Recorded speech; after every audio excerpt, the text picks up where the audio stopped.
மூளையை ஆஃப் பண்றதுக்கு எந்த விதமான சுவிட்சும் கிடையாது அப்படின்னு சொன்னாங்க. ஆனா ஒரு சுவிட்ச் இருக்கு. அது என்ன அப்படின்னு பார்த்தோம்னா தியானம். தியானத்தின் மூலமாக மௌன நிலையில நம்மளால இதை ஆஃப் பண்ண முடியும். அப்படி பண்ணும் பொழுது நம்மளால மனதின் செயல்பாட்டை நம்மளால உணர முடியும் அப்படிங்கிறாங்க. அப்படி உணரும் பொழுது நிறைய விஷயங்கள் நம்மளுக்கு வாழ்க்கையில சாத்தியமாகும். அதுதான் சொல்றாங்க.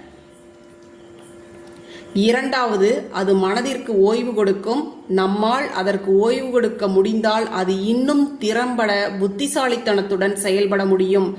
அதனால் இரண்டு பக்கங்களிலும், அதாவது உங்கள் மனதின் பக்கம், உங்கள் இருத்தலின் பக்கம் நீங்கள் பயனடைவீர்கள். மனதின் செயல்பாட்டை எப்படி நிறுத்துவது என்பது உங்களுக்கு தெரிந்திருக்க வேண்டும் என்பதை அறிந்து கொள்ள வேண்டும்.